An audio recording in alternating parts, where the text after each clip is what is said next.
नमस्कार दोस्तों, मेरा नाम मनीषा और आपका हमारे YouTube चैनल पर स्वागत है। दोस्तों, आप लोग कैसे हैं? मैं आशा करता हूँ आप लोग अच्छे होंगे। जैसा कि आप जानते हैं, मेरा हार्डवेयर का छोटा-सा दुकान है और इसी दुकान से संबंधित आपको नई-नई जानकारियाँ देता रहता हूँ। दोस्तों, अगर आप हार्डवेयर, पेंट, सैनिटरी और लाइट स्टोर से संबंधित व्यापार करते हैं, तो आप हमारे चैनल को सब्सक्राइब कर सकते हैं, क्योंकि हम इन्हीं 4 चीज़ों का व्यापार करते हैं और इन्हीं से संबंधित वीडियो अपलोड करते हैं। आप लोगों की काफ़ी डिमांड हो रही थी, काफ़ी भाइयों के कमेंट आ रहे थे कि जीएसटी से संबंधित जानकारी दीजिए। तो आज की वीडियो जो हमारी है वो जीएसटी से संबंधित है और जीएसटी के बारे में जानकारी देंगे। दोस्तों, जीएसटी के हमने 4 टॉपिक कवर किए हैं इस वीडियो में। सबसे पहले हम उन टॉपिक के बारे में आपको बता देते हैं। सबसे पहला टॉपिक है कि जीएसटी नंबर कब लेना ज़रूरी होता है, किसको लेना चाहिए और किसको नहीं लेना चाहिए।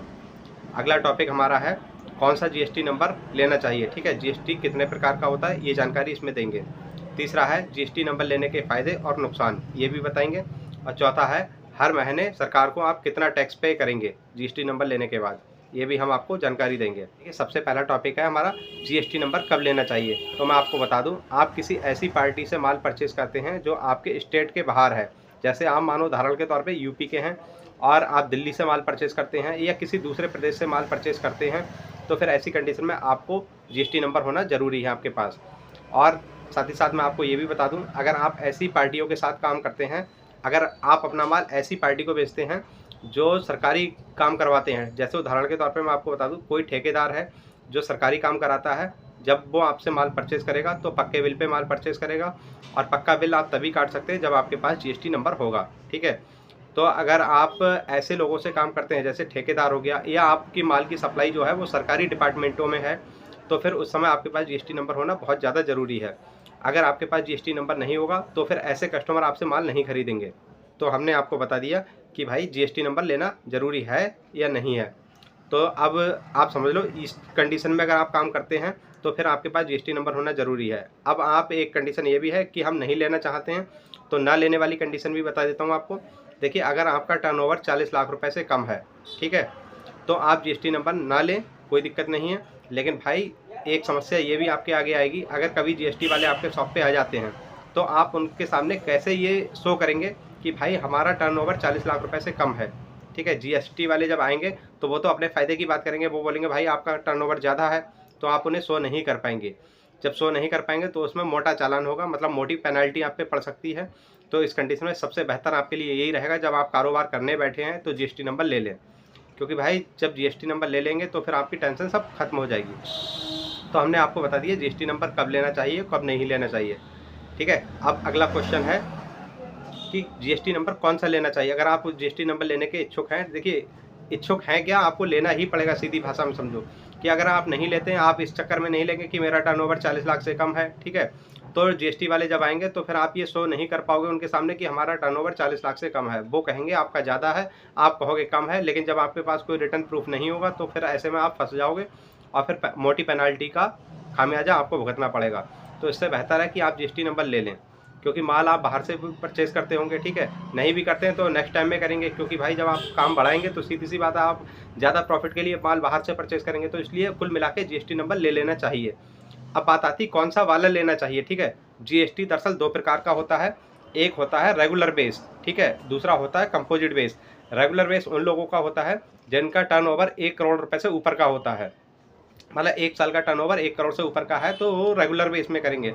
जैसे कुछ लोग होलसेल करते हैं, अपना माल अपने स्टेट के बाहर बेचते हैं, दूसरे प्रदेश में बेचेंगे अगर माल को, मतलब हमने माल कहाँ से मंगाया इससे कोई मतलब नहीं है। ठीक है, दोनों प्रकार के जीएसटी में बता रहा हूँ, अगर आप कोई सा भी करा लेना, चाहे कंपोजिट करा लेना चाहे रेगुलर करा लेना, इसमें जब आप माल परचेस करते हैं तो कोई से नंबर से आप परचेस कर सकते हो। लेकिन जब आप माल सेल करोगे, ठीक है, तो जैसे आपने अगर कंपोजिट बेस वाला लिया है तो आप अपने स्टेट के अंदर माल सेल कर पाओगे, दूसरे स्टेट में माल सेल नहीं कर सकते। और अगर आपको अपना माल दूसरे स्टेट में सेल करना है तो फिर रेगुलर बेस वाला आपको लेना पड़ेगा। तो इसलिए मैं आपको बता दूं, अगर आप छोटे व्यापारी हैं, ठीक है, जिसका टर्नओवर 40 लाख से कम है या 40 लाख है, 50 लाख है, 1 करोड़ से नीचे है, कुल मिला के 1 करोड़ से जिसका टर्नओवर नीचे है, वो कंपोजिट बेस वाला मतलब स्कीम ले सकता है। और रेगुलर बेस वाला वो ले जिसका होलसेल का काम है, ठीक है, मोटा काम है, तो वो रेगुलर बेस वाला ले। इसलिए मैं कुल मिला के, मैं तो भाई छोटा दुकानदार हूँ और मुझे लगता है कि शायद मेरे जितने सब्सक्राइबर हैं वो भी ज़्यादा बड़े दुकानदार नहीं हैं जिनका टर्नओवर 1 करोड़ से कम है, तो वो सीधी सी बात है रेगुलर वाला ना लें, कंपोजिट वाला ले लें। मतलब कंपोजिट बेस्ड स्कीम होती है, तो कंपोजिट वाला आप जीएसटी रजिस्ट्रेशन ले सकते हैं। और मैं साथ ही साथ ये भी बता दूं, रेगुलर वाला आप लेंगे तो फिर रेगुलर वाले में जो रिटर्न फाइल होता है वो हर महीने के महीने होता है, ठीक है। और कंपोजिट बेस वाला जो होता है उसमें हर 3 महीने में रिटर्न फाइल किया जाता है। उसके लिए आपको एक सीए हायर करना पड़ेगा। तो हमने बता दिया कि भाई आपको कौन सा वाला रजिस्ट्रेशन लेना है। तो अगर आप छोटे दुकानदार हैं, 1 करोड़ से आपका टर्नओवर कम है, तो सीधी सी बात है, और आप माल मंगाते कहीं से हो, कोई दिक्कत नहीं है। अगर आपका माल आपके स्टेट में सेल हो रहा है तो आप कंपोजिट वाला ले लें। और मैं आपको बता दूं, देखिए जो रेगुलर बेस वाला होता है उसमें जीएसटी जितना होता है, जैसे जीएसटी ज़्यादातर प्रोडक्ट पर 18% होता है, तो 18% ही आपको सरकार को पे करना पड़ेगा, ठीक है, रेगुलर बेस वाले में। अब कंपोजिट बेस वाले में क्या होता है कि हम जो इनकम करते हैं, मेरा वाला हमारी जो सेल होती है, हम सेल पे 1% गवर्नमेंट को देते हैं। गवर्नमेंट को जब हम अपना जो भी हमने माल को सेल किया है, ठीक है, उस सेल के ऊपर हमारा 1% जो होगा वो हम सरकार को पे करेंगे। तो ये होता है कंपोजिट बेस वाले में। कुल मिला के कंपोजिट बेस वाले में काफ़ी ज़्यादा फायदा है। और आपका टर्नओवर मुझे लगता है 1 करोड़ से कम होगा, तो सीधी सी बात है कंपोजिट वाला आप करा लें। हमने आपको ये बता दिया कि भाई कौन सा वाला आपको लेना है जीएसटी रजिस्ट्रेशन, ठीक है। अब अगला क्वेश्चन है आपका जीएसटी नंबर लेने के फ़ायदे और नुकसान। फ़ायदे नुकसान तो आप समझ ही गए होंगे। कुल मिला के मैं आपको बता दूं, देखिए फ़ायदा ये है कि अगर आप जीएसटी नंबर लेते हैं, आप किसी लोन के लिए अप्लाई करते हैं, आपको अपनी दुकान में और भी माल बढ़ाना है, लोन वगैरह लेना है, तो बहुत आसानी से मिल जाता है जब आपके पास जीएसटी नंबर होता है। और जब जीएसटी नंबर नहीं होता है तो सीधी सी बात है, लोन के लिए आपको भटकना पड़ता है, लोन नहीं मिल पाते हैं। जब जीएसटी नंबर नहीं होता है तो मिल तो जाते हैं, लेकिन बहुत जुगाड़ तुगाड़ से।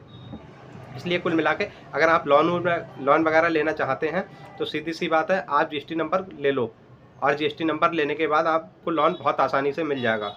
तो फ़ायदे नुकसान मैंने ये बता दिए भाई। अब है चौथा कि हर महीने कितना टैक्स पे करोगे, ठीक है। तो टैक्स पे की आपको बात बता दूं, आप अपने दुकान में मानो 10 लाख रुपए का माल खरीदते हो 1 साल के अंदर। अब वो माल आपने 15 लाख रुपए में बेचा, 10 वाला माल अगर आपने मान लो 12 लाख रुपए में बेच दिया, ठीक है, तो 2 लाख आपका प्रॉफिट हो गया। अब आपको टैक्स कितने पे करना है? पूरे 12 लाख पे, क्योंकि भाई आपने 10 लाख का खरीदा, वो तो आप टैक्स दे चुके हो। अब जो कंपोजिट बेस वाले में यही फ़ायदा है कि 1% टैक्स देना है आपको, 18% नहीं देना है, आप 1% देंगे।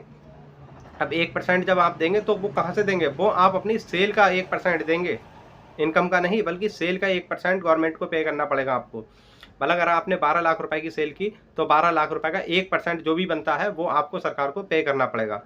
ये सब आपका सीए कर देगा, इसमें कोई टेंशन नहीं होगी आपको। आप अपना एक सीए हायर कर लें, वो हर 3 महीने में 1000 रुपये 1500 रुपये ले लेता है। मतलब हर तीसरे महीने आपका रिटर्न फाइल होगा, 1000-1500 रुपये ले लेता है, और आपका सारा काम वो देखता रहेगा। तो हमने आपको बता दिया, इसमें टैक्स जो पे करना है आपको अपनी सेल के ऊपर, आपने जितना सेल किया उसका 1% देना है। दोस्तों हमने ये सब जानकारी आपको इस वीडियो में दे दी। और अगर आपका कोई अदर क्वेश्चन है, ठीक है, और मेरे शॉप से संबंधित, मतलब बिजनेस से, मेरे हार्डवेयर शॉप से संबंधित, हार्डवेयर के बिजनेस से संबंधित आपका कोई भी क्वेश्चन है, ठीक है, या आप कोई भी बातचीत करना चाहते हैं मुझसे, तो आप मेरे से इंस्टाग्राम पे कांटेक्ट कर सकते हैं। या आपकी कोई क्वेरी है इस जीएसटी से संबंधित, तो आप मेरे से इंस्टाग्राम पे कांटेक्ट कर लीजिए। इंस्टाग्राम का लिंक इस वीडियो की डिस्क्रिप्शन में दे दूंगा। साथ ही साथ मैं आपको बता दूं, मैंने एक व्हाट्सएप ग्रुप भी बनाया हुआ है। उस ग्रुप को ज्वाइन करने के लिए आपको इस वीडियो की डिस्क्रिप्शन में जाना पड़ेगा, वहाँ पे उसका लिंक मिल जाएगा व्हाट्सएप ग्रुप का, उसे भी ज्वाइन कर लीजिए। साथ ही साथ मैं आपको बता दूं, अगर आपको किसी भी प्रकार की हार्डवेयर, पेंट, सैनिटरी और लाइट स्टोर से संबंधित जानकारी चाहिए, ठीक है, या कोई भी मटेरियल का लिस्ट चाहिए, या आप सेल परचेस रेट चाहते हैं, दोनों, जिसमें मतलब मैंने लिस्ट जो बना के तैयार की है उसमें सेल रेट और परचेस रेट दोनों मैंने मेंशन किए हैं। अगर इस प्रकार की लिस्ट की आपको ज़रूरत है तो आप मेरे को इंस्टाग्राम पे भी कांटेक्ट कर सकते हैं, या आप मेरे यूट्यूब मेंबरशिप सेक्शन में जाके और उस लिस्ट को डाउनलोड कर सकते हैं। और दोस्तों हमारे द्वारा दी गई जानकारी अगर आपको अच्छी लगी हो तो इस वीडियो को लाइक करना और चैनल को हमारे सब्सक्राइब करना, और साथ ही साथ इस वीडियो को शेयर ज़रूर करिएगा। धन्यवाद दोस्तों।